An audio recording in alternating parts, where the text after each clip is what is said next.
শীতের সবজির ফলন কম হওয়ায় যোগান কম, চড়া দামে সবজি কিনতে নাজেহাল সাধারণ মানুষ। টাস্ক ফোর্সের নজরদারিকে উপেক্ষা করে সবজির চড়া দাম, আলু পেঁয়াজ সহ সবজির দাম মধ্যবিত্তের নাগালের বাইরে। মানিকতলা বাজারে টাস্ক ফোর্সের প্রতিনিধি দল এবং শীতের সবজি যোগান কম হওয়ায় দাম বেশি, সবজির চড়া দাম, আলু পেঁয়াজ সহ মধ্যবিত্তের নাগালের বাইরে সবজির দাম এতটাই পৌঁছেছে এবং মানিকতলা বাজারে টাস্ক ফোর্সের প্রতিনিধি দল তারা অভিযান চালাচ্ছে এবং কোথায় কোথায় কি কারণে সবজির দাম বেড়েছে বিষয়টাও কিন্তু নজরদারি দেওয়া হচ্ছে। আলু পেঁয়াজ সহ সমস্ত সবজির দাম বেশি।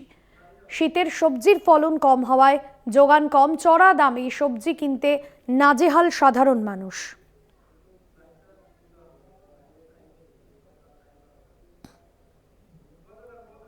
চড়া দামে সবজি কিনতে নাজেহাল হচ্ছেন সাধারণ মানুষজন। আলু পেঁয়াজ সহ একাধিক সবজির দাম বেড়েছে।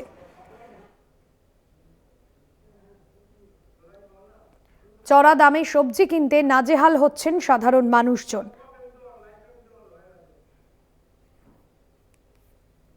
আলু পেঁয়াজ সহ সবজির দাম মধ্যবিত্তের নাগালের বাইরে। টাস্ক ফোর্সের প্রতিনিধি দল মানিকতলা বাজারে অভিযান চালিয়ে দাম নিয়ন্ত্রণে আনার চেষ্টা করছে। চড়া দামে সবজি কিনতে নাজেহাল সাধারণ মানুষ।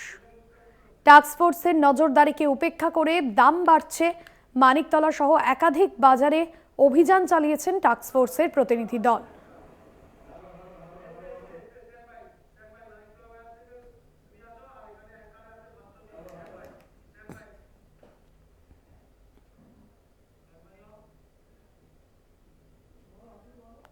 টাস্ক ফোর্সের নজরদারিকে উপেক্ষা করে চলছে অভিযান।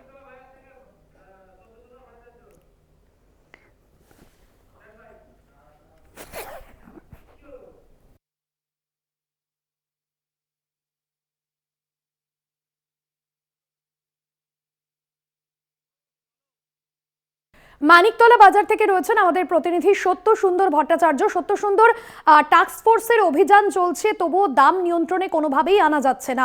ক্রেতা থেকে বিক্রেতারা তারা কি বলছেন? যারা আসছেন মধ্যবিত্তেও নাগালের বাইরে চলে গিয়েছে যেভাবে লাগাতার দাম বাড়ছে।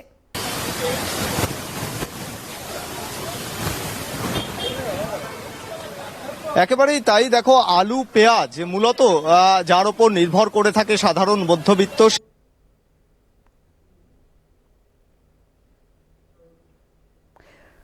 ক্রেতা, তারা যখন আলু কিনছেন তারা কিন্তু যথেষ্ট অসুবিধায় পড়ছেন এবং আলুর যে দাম এবং পেঁয়াজের দামের ক্ষেত্রেও দেখা যাচ্ছে প্রায় ৮০ টাকার কাছাকাছি পেঁয়াজের দাম প্রতি কেজিতে। এবং যেটা মহারাষ্ট্র থেকে পেঁয়াজ আসে সেই পেঁয়াজের যোগান কম থাকার কারণেই কিন্তু দাম বাড়ছে, এমনটাই জানাচ্ছেন যারা।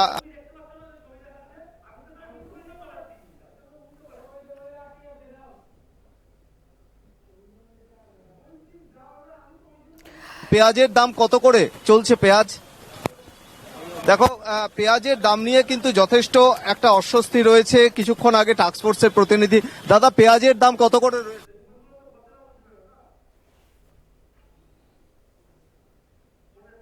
60 টাকা।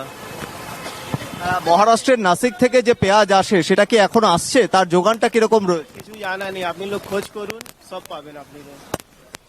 বিক্রেতাদের মধ্যে সরাসরি কোথাও গিয়ে কিন্তু তারা কিন্তু পরিষ্কারভাবে বলতে চাইছেন না ঠিক পেঁয়াজের দাম কেন এতটা বাড়ছে। যেটা জানা যাচ্ছে, কিছুক্ষণ আগে টাস্ক ফোর্সের প্রতিনিধি এসেছিলেন, এর আগেও টাস্ক ফোর্স বিভিন্ন বাজারে নজরদারির জন্য তারা ভিজিট করছেন, কিন্তু দেখা যাচ্ছে যে শীতের সবজি, বিশেষ করে এই সময়টায় বিভিন্ন রকমের শীতের সবজি থাকে, কিন্তু শীতের সবজি সাধারণভাবে যে দাম থাকা উচিত এই সময়টায় সেটা কিন্তু সেই দাম কিন্তু থাকছে না। তার কারণ হিসেবে বিক্রেতারা বলছেন যে পাইকারি বাজারেও কিন্তু অনেকটা দাম রয়েছে এবং সেই কারণেই কিন্তু এই সবজির বাজারের দাম কিন্তু এখনো ঠিক নিয়ন্ত্রণের মধ্যে আসেনি। কিছুক্ষণ আগে আপনি বলছিলেন যে কোথাও গিয়ে এই যে ফোরে বা মধ্যস্বত্বভোগী তাদের কারণেই কি দামটা বাড়ছে? কিছু কিছু বাড়ছে, তো বাড়বে না? তারাও কিনে আনছে চাষির কাছ থেকে, এনে এখানে খরচা করে আনছে, এনে বেচছে, বিক্রি করছে, তাদেরও পেট চলছে। সাধারণ মানুষ কিনতে এসে তো অসুবিধায় পড়ছে। সাধারণ মানুষের তো অসুবিধা হবেই, বাজারে যা দাম তাই দাম তো সাধারণ মানুষকে কিনতে হবে। আমরা মানবো, আমরাও কিলো 2 টাকা 5 টাকা লাভ করবো না? বিনা লাভে কি ব্যবসা করব? লোককে আবার একটা পলিথিন দিলে হয় না, আবার ডবল করে দাও। আচ্ছা, পাইকারি বাজারের সঙ্গে খুচরো বাজারের এই ফারাকটা থাকছে কেন? যেরকম কোয়ালিটি সেরকম ফারাক নয়, কোয়ালিটি হিসেবে দাম। বেগুন 200 টাকা পাল্লা বাজে, আবার 300 টাকাও পাল্লা আছে। যে 300 টাকা পাল্লা কিনবে সে কত করে বেচবে, যে 200 টাকা পাল্লা কিনবে সে কত করে বেচবে। ফারাক তো জিনিসেরও ফারাক আছে, তবে তো ফারাক হয়, নাহলে কোয়ালিটি হিসেবে ফারাক হয় না। দোকানের কি ঘাটতি রয়েছে? দোকানের তো ঘাটতি আছে, আপনাকে তো প্রথমেও বললাম দোকানের তো ঘাটতি আছে। যে টাইমে বর্ষাটা হয়েছে, শীতের সবজিটা হবে, সেই টাইমে নষ্ট হয়ে গেছে। তাহলে দোকানটা পুরো হলো কোথা দিয়ে? যদি বর্ষাটা না হতো তাহলে শীতের সবজি এভেলেবেল হয়ে যেত। দোকান তো নেই, দোকান তো কম আছে, যার জন্য তো বাজার দাম বেশি। এখনো পালং শাক 50 টাকা 60 টাকা কেজি যাওয়ার কথা নয়, বেগুন 80 টাকা কেজি যাওয়ার কথা নয়। এই সময় বেগুন 20 টাকা 30 টাকা কিলো আমরা চেল্লাই। আপনাদের কি বিক্রি কমছে? কমবে না তো বাড়বে। দাম বেশি হলে কি বিক্রি বেশি হয়? কোনোদিনই হয় না, বিক্রি কমে। আমরা কি বললাম আগে আপনাকে, যেখানে 15 কেজি আনার সেখানে 5 কেজি আনছি। বিক্রি কম বলেই তো 5 কেজি আনছি। যদি বিক্রি বেশি থাকে তো আমরা 15 কিলো জায়গাটা 20 কেজি কিনবো। তাই যে সাধারণ মধ্যবিত্ত যারা রয়েছেন তারা যখন বাজার করতে আসছেন তারা কিন্তু রীতিমতো সমস্যায় পড়ছেন। যে পরিমাণ জিনিস কেনার কথা সেই পরিমাণ জিনিস কিন্তু তারা কিনতে পাচ্ছেন না। টাকা নিয়ে এসেছেন কিন্তু সেই টাকার পরিমাণ জিনিস কিন্তু সেটা দামের ক্ষেত্রে কিন্তু অনেকটাই দেখা যাচ্ছে তাদের অসুবিধায় পড়তে হচ্ছে। আপনি বাজার করতে আসছেন, জিনিস কিনছেন এবং সেই পরিমাণ যতটা লাগছে ততটা কি কিনতে পারছেন? এখানে একটু দাম বেশি মনে হচ্ছে, এদিকে একটু দাম বেশি মনে হচ্ছে। কারণ আমি আমার পাইকপাড়া দমদম ওইদিকে থাকি, ওখানে সবজি বাজার এতটা দাম নয়। কিনতে গেলে কি সেখানে অনেক পরিমাণ কমিয়ে কিনতে হবে?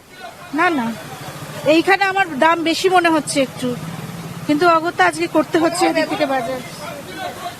তাই অনেক ক্ষেত্রেই দেখা যাচ্ছে যে দাম অনেকটাই বেশি এবং সেই কারণেই কিন্তু তাদেরকে পরিমাণে অনেকটা কম কিনতে হচ্ছে। আলু পেঁয়াজের বিষয়টা যেরকম ইতিমধ্যেই টাস্কফোর্স অন্যান্য সবজির ক্ষেত্রেও তারা যাতে নিয়ন্ত্রণে আসে সেই বিষয়ে তারা কথা বলছেন। সবজি বিক্রেতাদের একদিকে যেরকম পাইকারি বাজারের সঙ্গে বিক্রেতাদের সঙ্গে কথা বলছেন, তার পাশাপাশি যারা খুচরো বিক্রেতা তাদের সঙ্গেও কিন্তু কথা বলা হচ্ছে। কিন্তু দাম নিয়ন্ত্রণে আসার ক্ষেত্রে কিন্তু একটা বড় প্রতিবন্ধকতা যে শীতের সবজির যখন ফলন হয় সেই সময়টায় অর্থাৎ বর্ষাকালে কিন্তু বেশ কয়েকটি জেলাতে যেভাবে বৃষ্টি হয়েছে সেই কারণে কিন্তু ফলন ক্ষতিগ্রস্ত হয়েছে। আর সেই কারণে প্রভাব পড়েছে সরাসরি শীতের সবজির ওপর এবং আখেরে কিন্তু সেই জায়গাটায় অসুবিধায় পড়তে হচ্ছে সাধারণ মানুষকে। সাধারণভাবে যা দাম থাকার কথা তার থেকে কিন্তু অনেকটাই বেশি দাম, যার ফলে কিন্তু সেটা একেবারে সাধারণ মানুষ যারা বাজার করতে আসছেন তারা পরিমাণে অনেকটাই কম করে কিনছেন।